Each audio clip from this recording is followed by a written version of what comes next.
Hello viewer, welcome to Elimu TV where you watch and learn. This is an English lesson with I, Sally Wamboy.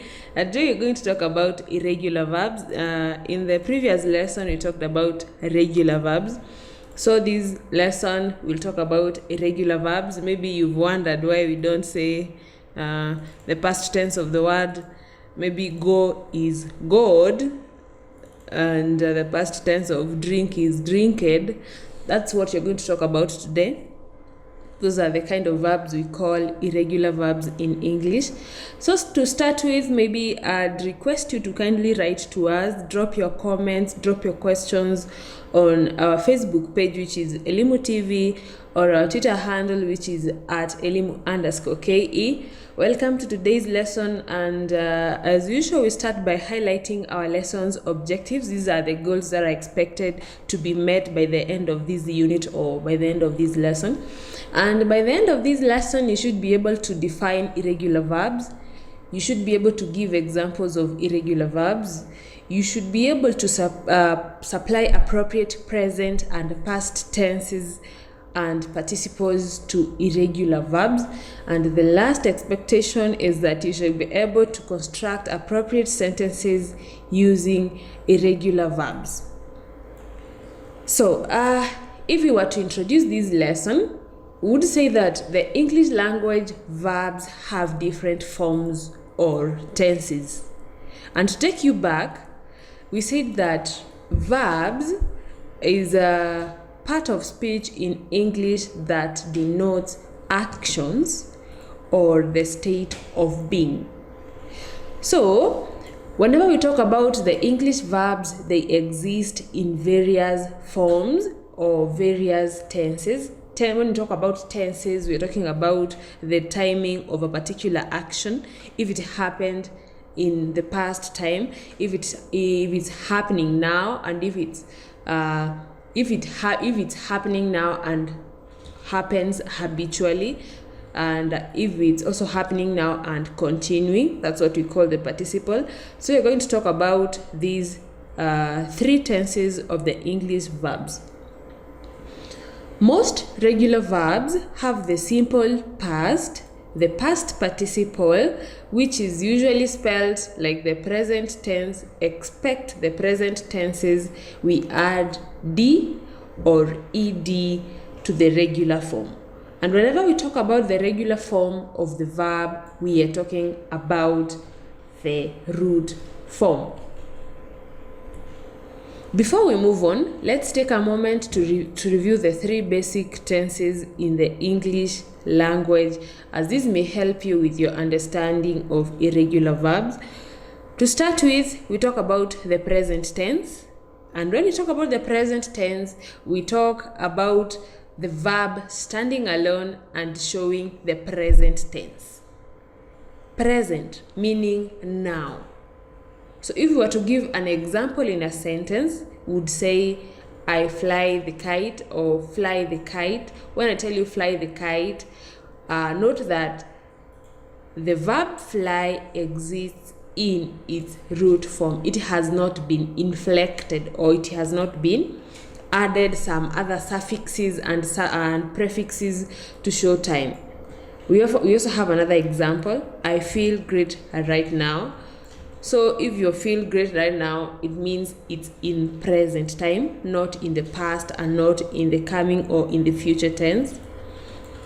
So that's the first tense, or that's the first English tense that we have, that is the present tense, and we're saying that it happens now. Next we have past tense. Past. That should assist you know that whenever we talk about the past tense of a particular verb, then we are talking about the gone time, or it's not happening now, it happened some time back, meaning in the past. In the example we have, I flew the kite. I felt great yesterday too. So flew is the past tense of the verb fly. Remember at the beginning of this lesson, we say that you are going to understand why some of these verbs do not take the ED to form the past tense. or rather they change drastically, so that it is sometimes even difficult to identify the root form of a particular verb. So the past tense of the verb fly is flew. The past tense of the verb feel is felt. We shall look at that as we move on. So we are saying that the second tense that verbs take is the past tense, and when we talk about past, we are talking about maybe some time in the past. Next we have the past perfect. For example, I had flown the kite very well until the wind died down. So if I could say this, past perfect is back then and was continuous. Back then, and that action that was being performed was continuous. I had felt great until recently. So all that time, whatever that was feeling great. The next is the past participle. This is another tense in English, and it is used with the helping verbs have, has, or had to perform perfect tenses. For example, I have flown the kite, I have felt great today. Those are just examples of the past participle, and we shall look at past participle in maybe in a more intensive way in about 2 lessons from now, so be sure not to miss that. So if we could go back to see examples of regular verbs, we say that the regular verbs are the actions that we only add ed to form the past tense. For example, I will call her in the evening.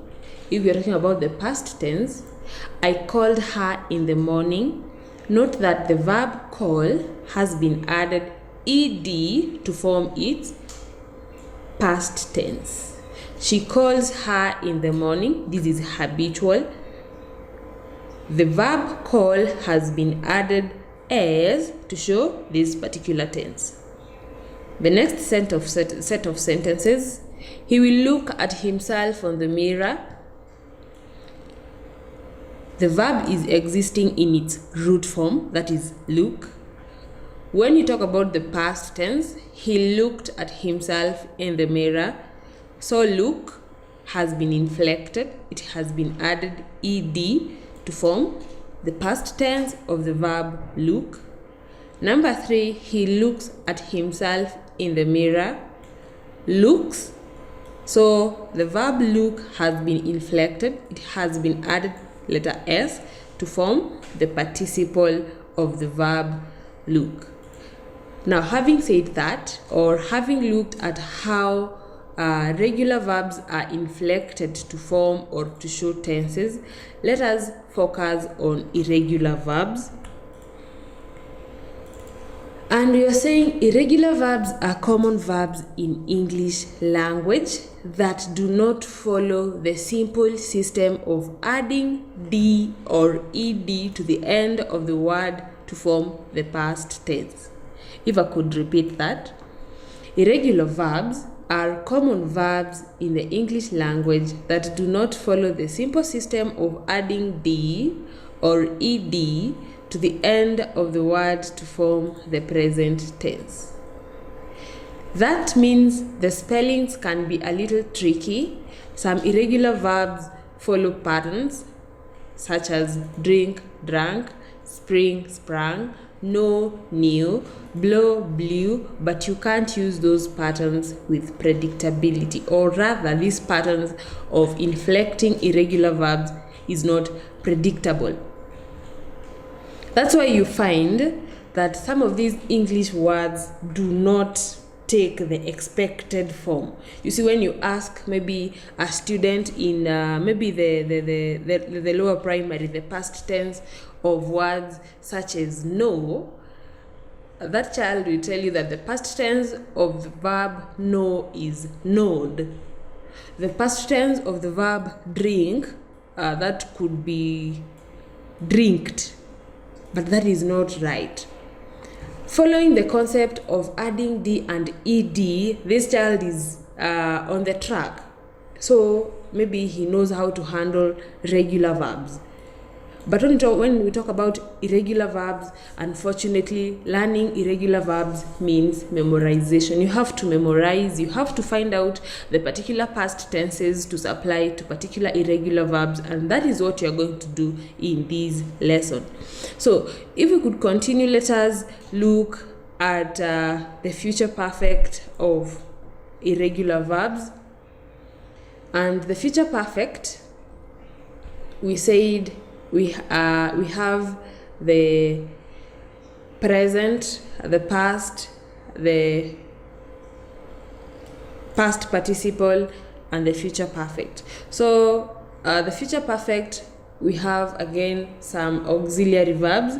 For example, I will have flown the kite 5 miles by the end of the day. I will have felt great 3 days in a row after tomorrow, and other examples of irregular verbs. So we'll look at that in the next, in lesson 10 and in lesson 11. For today, let us focus on inflecting irregular verbs. So let us look at examples of these words that forming past tenses become quite a nightmare to some of us. So let us look at the verb awake. If it's in past tense, it becomes awoke. And if it's in the past participle, it becomes awoken. We have the verb beat. The past tense of the verb beat remains beat, and even the past participle remains beat. So beat does not change. If you're beating, whatever you're beating now, your team beat the opposing team 10-0, or rather 3-0. If it's yesterday, you could say Real Madrid beat Atletico Madrid, was it 2-0? What I'm saying is beat does not change. If it's today, if it's present, if it's past, and if it's future, it still remains beat. Next we have bite. So present is bite, past tense is beat, and past participle is beaten. Then we have below, or that should be maybe blow.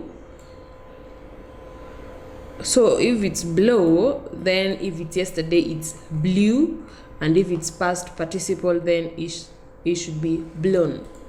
Next we have bring, past tense brought, past participle brought. When we look at the verb burn, it has two ways. When you're talking about the past tense of the verb burn, you could talk about burned, or you could talk about burnt. And in the past participle, it too could be burned or burnt. So some verbs may take two forms, like we've just looked at the verb burn. Next we have buy, past bought, past participle bought.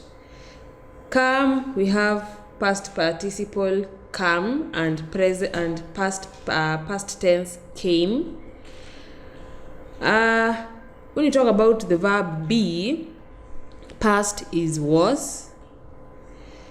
If we talk about begin, then past is began with an A, and then past participle began with an U.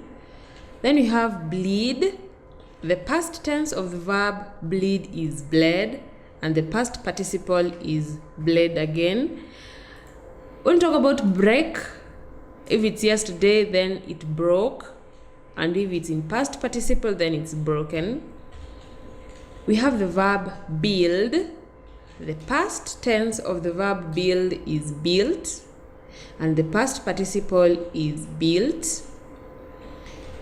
When you talk about the verb burst,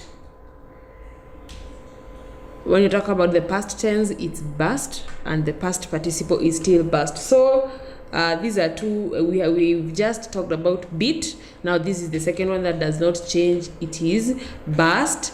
And then we have the next is catch, then caught in past participle, and again caught in past past tense and both past tense and past participle, both of them are caught. We have cut, we have dig, we have draw, and maybe to talk about the past tense of the verb draw is drew, and the past participle is drawn. Next we have eat. The past tense of the verb eat is not eated but ate, and the past participle is eaten. We have fling, and both the past tense and the past participle take flung. If it's forget, we have forgot and past participle forgotten. We have the verb get, past tense got and past participle gotten. Deal, present, dealt past and dealt past participle. Did, or rather do, present, did past, done past participle. Drink, past, drank, drink present, drank past and drank participle.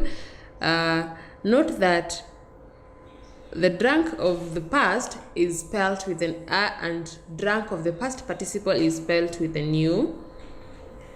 So maybe I'd conclude that most verbs that take this particular formula, drink, drank, drank, most of them that end with U, or verbs that take an U in place of an A, mostly those belong to the past participle, so that the past tense is the words that take letter A. Not all of them, but most of them. We have fall, and past tense is fell, and past participle is fallen. We have fly, flew, flown. Forgive, forgave, forgiven. Go, went, and gone.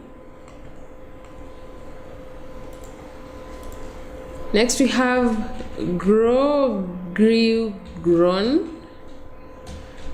Hit, hit, hit. It doesn't change. Lead, led, and led. Mistake, mistook, and mistaken. Plead, pled, and pled. Rise, rose, and risen. So we have sewed and we have sewed. Some will say it's sew, others will say it's sew, so I don't think that matters. We have hang and we have hang and hang. Lay, laid, laid. Lie, lay, lain. Note the two words. We have lay, whose past tense is laid. Now this is talking about maybe the act of laying eggs. So we have lay, laid, and laid. And if you're talking about lie maybe to adapt a sleeping posture, then we have lay and laying. Next we have overcome, overcame, and overcame. Ring, rang, and rang. Note the A and the U. We have see, saw, and seen. Shake, shook, and shaken. Shear, show, and shone. Shrink, shrunk, shrank. Note again A and U. I said earlier that these inflected verbs, those that have a new, mostly belong to the past participle, so that the past tense of such they take the letter A or the letter A. Sink, sunk, and sank. Speed, sped, sped. Sting, stung, stung. Swear, saw, sworn. Shoe, should, should. sing, sang, sang, sit, sat, sat, spring, sprang, sprang, strive, strove, strive, swim, swam, and swam. We have again shoe, shoe, should, sing, sang, and sang, sit, sat, sat, spring, sprang, sprang, strive, strove, strive, swim, swam, swam, hang, hang, and hang, lay, laid, laid, lie, lay, lain. I think maybe this has been repeated. Speed, sped, and sped, sting, stung, stung, swear, swore, sworn, teach, taught, taught, tread, trod, trodden, weep, wept, wept, ring, rang, rang, spring, sprang, sprang, strive, strove, strive,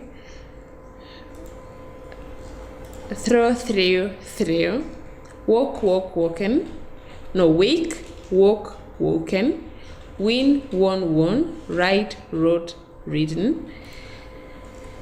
And having looked at all those examples, here is your assignment. Kindly try to undertake this light exercise.